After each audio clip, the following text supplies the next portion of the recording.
মুসা আলাইহিস সালামের সঙ্গে সংগ্রাম ছিল যেই ফেরাউন, সেই ফেরাউনকে দেখার ইচ্ছা হলো আমার, যেই শয়তানটার একটু দেখি।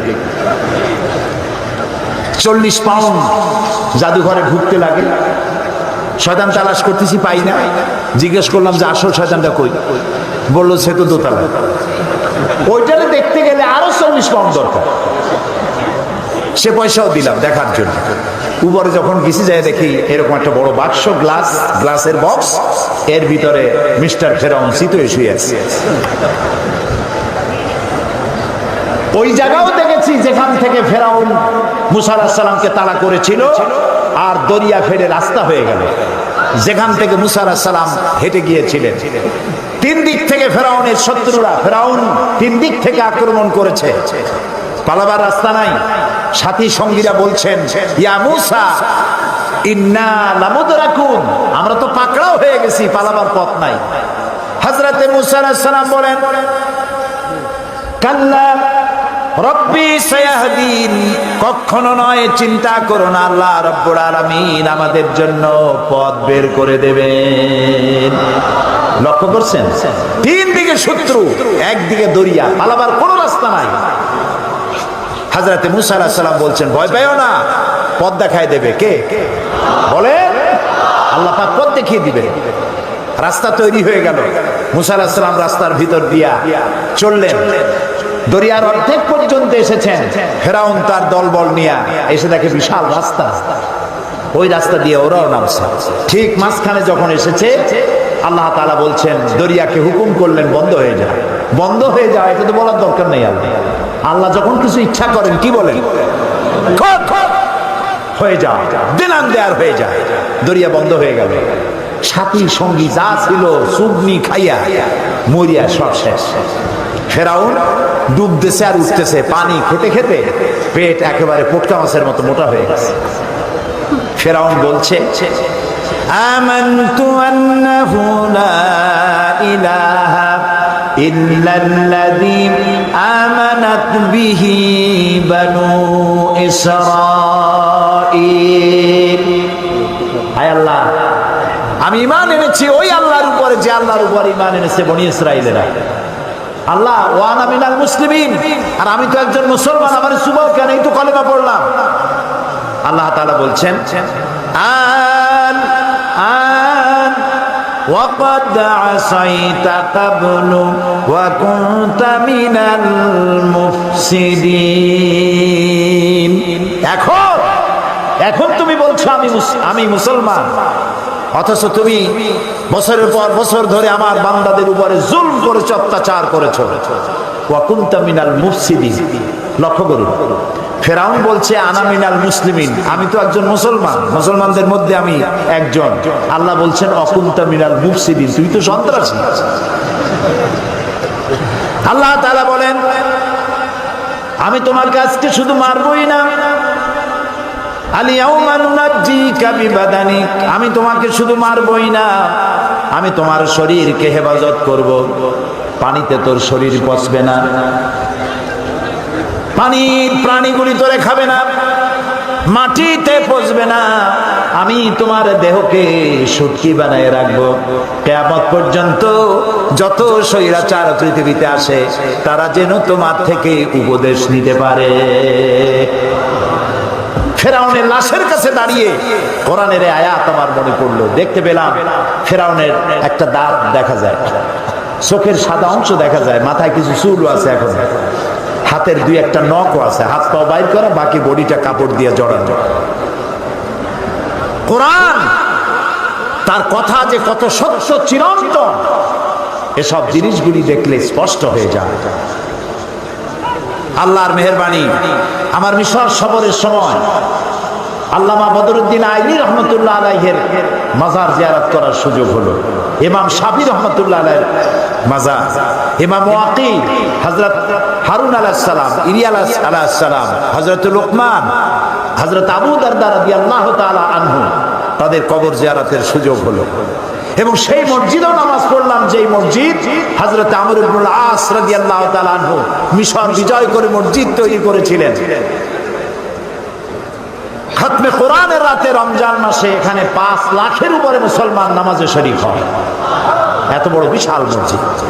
প্রিয় ভাই সব, এই কথাগুলি আনলাম আমি এই কারণে, আল্লাহ তাআলা বলছেন আস-সাইহুন, পরিভ্রমণকারী, তওবাকারী, ইবাদতকারী, প্রশংসাকারী এবং পরিভ্রমণকারী, দ্বীনের দাওয়াত নিয়ে সর্বত্র ছড়িয়ে পড়া এবং এই দাওয়াত দিতে গিয়ে যত বিপদ আসে সমস্ত বিপদ হাসি মুখে বরণ করা, কৌশলের সাথে বিপদের মোকাবেলা করা, এটা মুসলমানের কাজ, ইমানদারের কাজ। দাওয়াত পৌঁছানো, সকলের কাছে দাওয়াত দেওয়া। এরপরে 5 নম্বরে বলা হচ্ছে আর রাকিউন আস-সাজিদুন, রুকুকারী আর সেজদাকারী, অর্থাৎ নামাজ আদায়কারী। নামাজ আল্লাহ তাআলা সমস্ত ইবাদত দিয়েছেন জমিনে, শুনতেছেন? কালেমা, হজ, যাকাত, এসব কোথায় দিয়েছেন? জমিনে। নামাজ কোথায় দিয়েছেন? আরশে আজিম। এই নামাজ আল্লাহ তাআলা ফরজ করেছেন। নবী করিম সাল্লাল্লাহু আলাইহি ওয়াসাল্লামের মেরাজে আল্লাহ তাআলা তাকে এই নামাজ যখন হাদিয়া দিলেন, তিনি ফেরার পথে মুসা আলাইহিস সালামের সঙ্গে দেখা হলো। তিনি জিজ্ঞেস করলেন, আল্লাহ তাআলা আপনাকে কি দিয়েছেন? তিনি বললেন, আমার উম্মতের জন্য 5 ওয়াক্ত নামাজকে, 50 ওয়াক্ত নামাজকে তিনি ফরজ করে দিয়েছেন। মুসা আলাইহিস সালাম বললেন, সর্বনাশ, আমি তো বনি ইসরাইল নিয়ে বহু বছর কাটাইছি, মানুষ যে কত বেকায়দা, 50 ওয়াক্ত নামাজ আপনার উম্মতেরা পড়তে পারবে না, আপনি কমায় আনেন। তিনি গেলেন এবং আল্লাহর কাছে বললেন, আল্লাহ তারা 10 ওয়াক্ত কমায় দিলেন। আবার আসলেন, আবার গেলেন, আবার আসলেন, আবার গেলেন, থাকলো কত? 5। মুসা আলাইহিস সালাম বলেন, আমি আশঙ্কা করি এই 5 ওয়াক্তও পারবে না, আপনি আরো কমান। নবী করিম সাল্লাল্লাহু আলাইহি সাল্লাম বললেন, আমি আল্লাহর কাছে আর যাইতে পারবো না, আমার শরম করে। আল্লাহ দিলেন 50 ওয়াক্ত, আপনার বারবার ইনসিস্ট করার কারণে আমি গেলাম, আল্লাহ কমাইতে থাকলেন, আমি আর পারবো না কমাইতে। আল্লাহ রাব্বুল আলামিন বলেন, নবী, আমি আপনাকে 50 ওয়াক্ত নামাজ আপনার উম্মতের জন্য ফরজ করে দিয়েছিলাম, কমাতে কমাতে 5 ওয়াক্ত আনা হলো। যেহেতু আমি আল্লাহ বলেছি 50 ওয়াক্ত, আপনার উম্মতেরা যারা 5 ওয়াক্ত নামাজ আদায় করবে, 50 ওয়াক্তের সওয়াব আমি আল্লাহ তাদের আমলনামায় দিয়ে দেব। তাহলে যে ব্যক্তি নামাজ আদায় করলো সে 50 ওয়াক্ত গেইন করলো, সুবহানাল্লাহ বলে। আর যে ব্যক্তি নামাজ পড়লো না সে কতটা লস করলো? 50 ওয়াক্ত লস করলো। এই নামাজকে আল্লাহ তাআলা ফরজ করেছেন। মেয়ে লোকের জন্য প্রতি মাসে একটা কনসেশন আছে নামাজের, আল্লাহ মাফ করে দিয়েছেন। তার পিরিয়ড যখন আসবে পড়া লাগবে না, আল্লাহ মাফ করেছেন, আলহামদুলিল্লাহ। এটা মেয়েদের জন্য কনসেশন আল্লাহর পক্ষ থেকে। কিন্তু পুরুষ 2 অবস্থা, পাগল, বেহুশ, এই 2 অবস্থা ছাড়া পুরুষের জন্য নামাজ কোন অবস্থায় মাপ নাই। আল্লাহর নবী বলেন,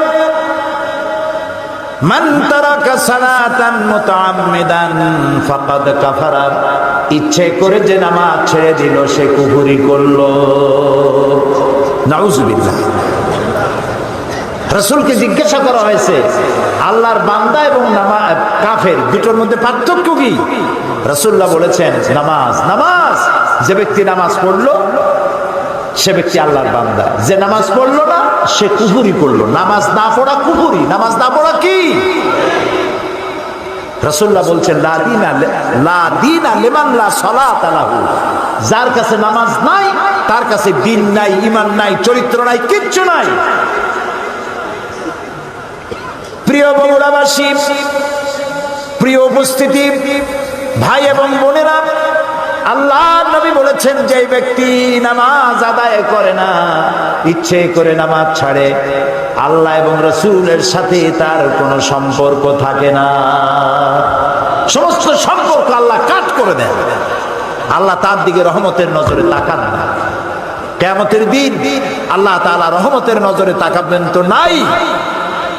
প্রথম প্রশ্ন করবেন বান্দাকে নামাজের কথা। প্রথম প্রশ্ন কি হবে? নামাজ। আল্লাহ তাআলা বলবেন, এই কোরআন শরীফে আছে, আল্লাহ তাআলা বলবেন আমারে সেজদা দাও, হে হাসরবাসীরা আমারে সেজদা দাও। আল্লাহ তাআলা কোরআন শরীফ বলছেন শুধুমাত্র নামাজিরা সেজদা দিতে পারবে, কেউ সেজদা দিতে পারবে না। পার্থক্যটা তখনই ধরা পড়বে, কারা কাফের কারা মুসলমান। নামাজ নামাজ। আচ্ছা বলুন তো, শয়তান আল্লাহর কয়টা হুকুম লঙ্ঘন করেছিল? বলেন। মাত্র একটি। 5 ওয়াক্ত নামাজের মধ্যে আল্লাহর হুকুম কয়টা? ফরজ কয়টা? 17টা। বলেন কয়টা? যে ব্যক্তি 24 ঘন্টায় 5 ওয়াক্ত নামাজকে ছেড়ে দিল, সে আল্লাহর কয়টা হুকুম নষ্ট করলো? শয়তান ওরে দেখে দূরের থেকে সেলুট মারে, বলে বাবা তুমি আমার থেকেও বড়, আমি মাত্র একটা হুকুম লঙ্ঘন করে শয়তান হয়ে গেছি, তুমি দৈনিক 17টা হুকুম ভঙ্গ করো, তুমি তো শয়তানের বাপ না, শয়তানের দাদা। ট্রাকের পিছনে লেখা থাকে বিপদমুক্ত দূরত্ব বজায় রেখে চলুন, দেখছেন না?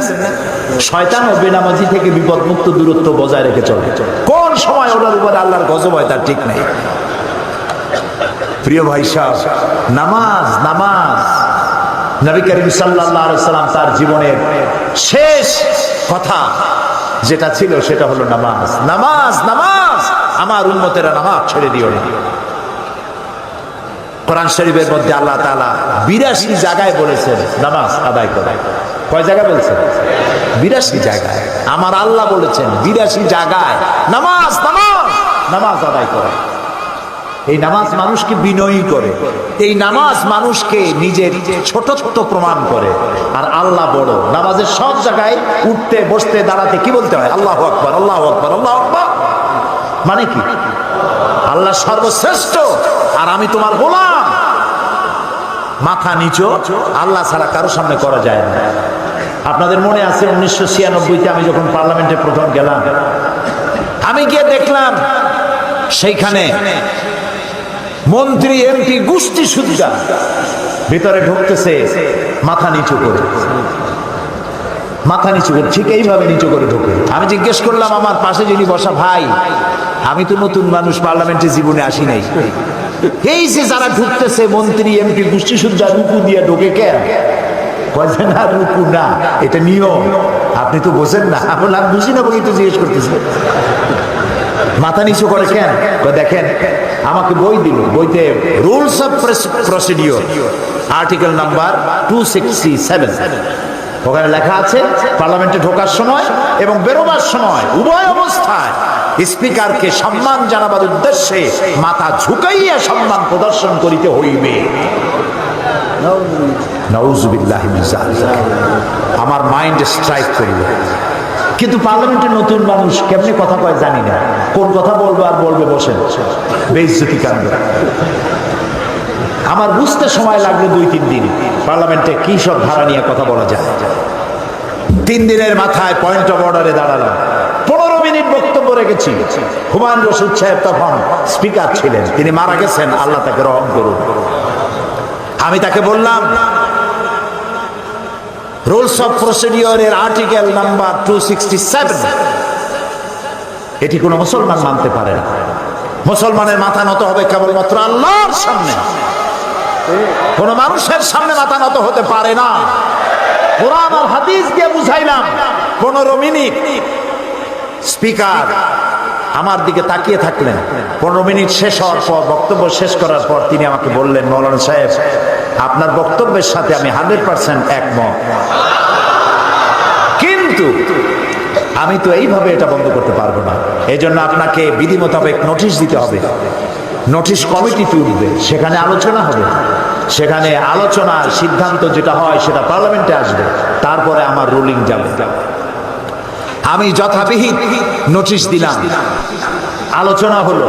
এই আলোচনার পর আমার নোটিশ নিয়ে তদানীন্তন সরকার ডিপ ফ্রিজের মধ্যে আটকাই দিল, আর বের হলো না 5 বছরে। আল্লাহ আবারও আমাকে নির্বাচিত করাইয়া পার্লামেন্টে ঢুকালেন, আর আমার টার্গেট ছিল এটা বন্ধ করতে হবে। এই পার্লামেন্টে এসে আমি আবার এই বিষয় উত্থাপন করলাম। নোটিশ দিলাম, মিটিং এ উঠলো, সিদ্ধান্ত হলো বর্তমান পার্লামেন্ট এটা অ্যাকসেপ্ট করেছে, কিয়ামত পর্যন্ত বাংলাদেশ পার্লামেন্টে আর স্পিকারের সামনে মাথা ঝুঁকাইতে হবে না।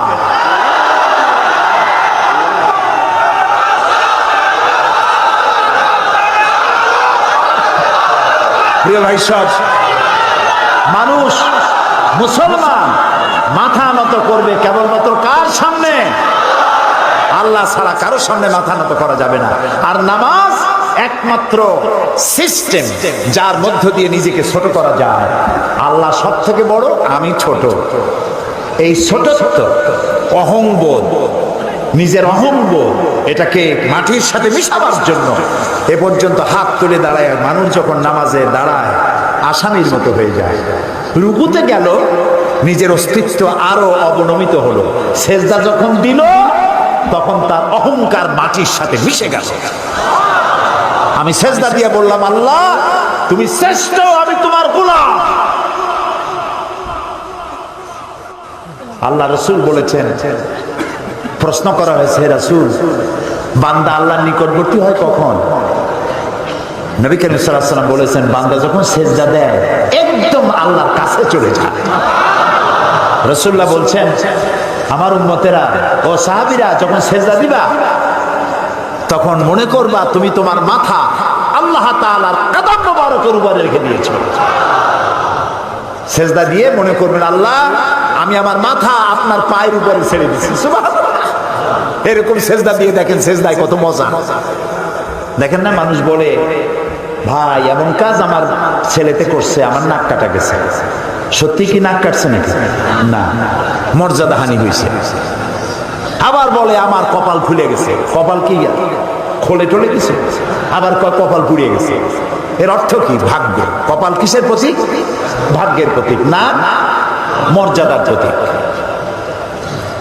কেউ যদি তার মর্যাদা বাড়াতে চায়, কেউ যদি তার ভাগ্য সুপ্রসন্ন করতে চায়, তাহলে প্রত্যেক দিন দৈনিক 5 বার মাটি নামক দাসখতের উপরে নাক আর কপাল নামক কলম দিয়া সই করতে হবে 5 বার, আল্লাহ আমি কেবলমাত্র তোমারই গোলাম, তুমি ছাড়া কারো গোলাম নই।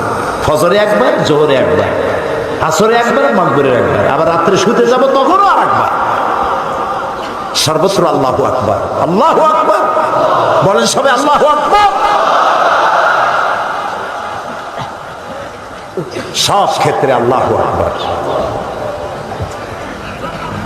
পৃথিবীতে যখন আসছিলাম তখন কানে কি শুনেছি মনে আছে? মনে নাই, তবে আপনারা জানেন। আজানের প্রথম শব্দ কি? ইকামতের প্রথম শব্দ কি? নামাজের প্রথম শব্দ কি? জীবনের শেষ নামাজ সালাতুল জানাজা, প্রথম শব্দ কি? শেষ শব্দ কি?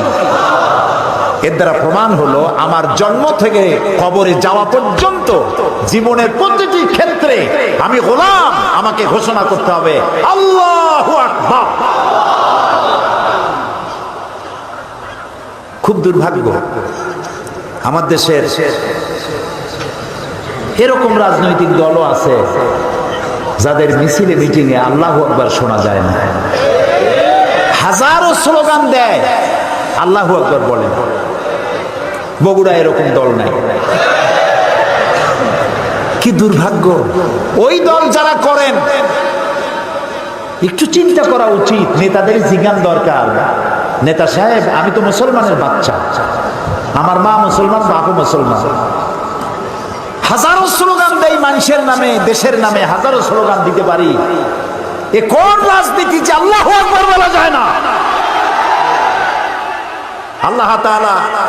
আল্লাহ তাআলা এই অভিশপ্ত রাজনীতির হাত থেকে আমার জাতিকে রক্ষা করুন।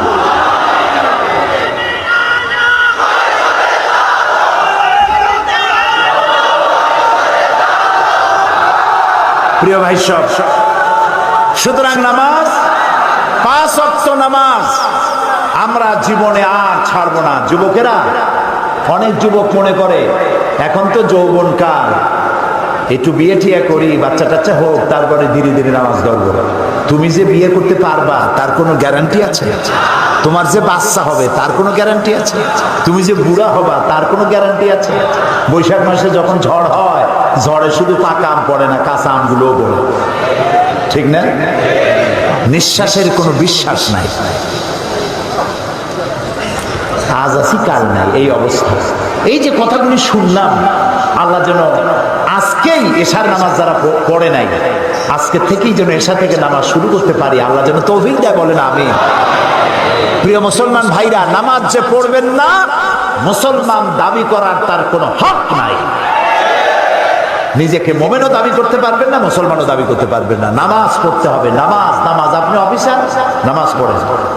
আপনি মন্ত্রী, নামাজ পড়েন। আপনি এমপি, নামাজ পড়ুন। চেয়ারম্যান, নামাজ পড়ুন। ছাত্র, শিক্ষক, মেয়ে লোক, পুরুষ লোক, মুসলমান, নামাজ নামাজ। নামাজ হয়ে গেছে, দোকান বন্ধ করে দাও। মক্কা শরীফ, মদিনা শরীফ যায় দেখেন, যখনই আজান হয়ে যায় সব দোকান বন্ধ করে দেয়। আর আমরা দোকান বন্ধ আমার দেশে করে না, যে দোকান বন্ধ করলে বেচা কিনে কম হয়ে যাবে। আরে ভাই, আল্লাহ নামাজ পড়তে যাচ্ছেন, কামাইতে বরকত দেওয়ার মালিক কে? আপনি নামাজের জন্য দোকান বন্ধ করে যে নামাজে গেলেন, এই যে সময়টা গেল, হতে তো পারে নামাজ পড়ে আসার পর একজন খরিদ্দার এমন পাবেন যাতে ওই সময় যত খরিদ্দার আসতো একজনে সব কিনে নিয়ে যাবে, হতে পারে না? এই জন্য আল্লাহকে সেজদা দেন বেশি করে, নামাজ ভুলবেন না। অফিসার হন, যেই হন, পুলিশ, বিডিআর, আর্মি, সরকারি ডিউটি যখন করবেন, নামাজ যদি কাজা হয়ে যায়, হতে পারে সরকারি কাজে ঘন্টার পর ঘন্টা ডিউটি পালন করছেন, নামাজ পড়তে পারেন না, যখনই আপনি সময় পেলেন তখনই নামাজটা আদায় করে নেন, নামাজ ভুলে যাবেন। আচ্ছা, আজকে কি আমরা এই ওয়াদা করতে পারবো যে জীবনে আর নামাজ ছাড়বো না? পারবো? যারা পারবেন কেবলমাত্র তারাই দুটি হাত উঁচু করুন, বলেন ইয়া আল্লাহ, তোমার পবিত্র নামে শপথ করি, কসম করি, ওয়াদা করি, যতদিন পর্যন্ত মালাকুল মউত আমার মাথার কাছে না আসতেছে ততদিন পর্যন্ত ফরজ নামাজ, ফরজ রোজা আর ছেড়ে দেব না, আর ছেড়ে দেব না, আর ছেড়ে দেব না। আয় আল্লাহ, আমার মৃত্যু পর্যন্ত আমার এই ওয়াদা আমাকে পালন করার তৌফিক দাও, আমিন ইয়া রাব্বাল আলামিন। হাত নামান। আমি কি জোর করে হাত তুলেছি? আপনারা হাত তুলেছেন, ঠিক না? দেখলেন কে? সাক্ষী কে? এবার কিন্তু বিপদে পড়ে গেছে। আল্লাহ তাআলা যারা হাত তুললো, আমি মুসাফির, মুসাফিরের দোয়া কবুল হয়, রাসূলুল্লাহ বলেছেন। আমি দোয়া করি সকলকে নিয়ে, আল্লাহ আজকে যারা হাত তুললেন, জীবনের অতীতের ভুল তাদের মাফ করে দাও, এবং ভবিষ্যতে এক ওয়াক্ত নামাজ যেন কেউ ছেড়ে না দেয়, সবাইকে নামাজ আদায় করার তৌফিক দান করে। এই জাতি যদি নামাজি হয়, আল্লাহর রহমত বৃষ্টির মতো নাজিল হতে থাকবে। আল্লাহ রাব্বুল আলামিন বলেন, ওয়ালাউ আন্না আহলাল কুরআ আমানু ওয়াত্তাকাউ লাফাতাহনা আলাইহিম বারাকাতিম মিনাস সামাই ওয়াল আরদ। দেশের লোকেরা, জনপদের লোকেরা যদি আমার উপর ঈমান আনে আর আমাকে ভয় করার নীতি অবলম্বন করে চলে, দুইটা কাজ। কয়টা কাজ? কে বলতেছেন? আমার উপর যদি ঈমান আনে আর আমাকে ভয় করার নীতি অবলম্বন করে যদি চলে, তাহলে ওই জমিনের মানুষের জন্য আমি আল্লাহ আকাশ আর জমিনের বরকতের সব দরজা খুলে দেব। প্রিয় ভাই সব, আল্লাহ আমাদের নামাজ আদায় করার তৌফিক দিন। ৬ষ্ঠ নম্বরে বলা হচ্ছে আল আমিরুন বিল মারুফ, আর ৭ম নম্বরে হচ্ছে ওয়ান নাহুনা আনিল মুনকার, ভালো কাজের আদেশ করা এবং অন্যায় কাজ থেকে মানুষকে বিরত রাখা মুমিনের ৬ষ্ঠ নম্বরের কোয়ালিটি। ৬ষ্ঠ নম্বরে হলো ভালো কাজের আদেশ, ৭ম নম্বরে অন্যায় কাজ থেকে মানুষকে ফিরায় রাখা। এই যে দায়িত্বটা, এই দায়িত্ব একটি বিশাল দায়িত্ব। কোরআন বলছে, কুনতুম খায়রা উম্মাতিন উখরিজাত লিন-নাসি তা'মুরুনা বিল মা'রুফি ওয়া তানহাউনা আনিল মুনকার। আল্লাহ তাআলা বলেন, ও মুসলমানেরা, তোমরা শ্রেষ্ঠ জাতি, খায়রে উমাম, ইমামে আকওয়াম, তোমার তোমাদের দায়িত্ব হলো মানুষকে ভালো ভালো কাজের দিকে অনুপ্রাণিত করবে, হুকুম করবে, আদেশ করবে, আর সব ধরনের খারাপ কাজ থেকে মানুষকে ফিরায় রাখবে। এটা কার দায়িত্ব?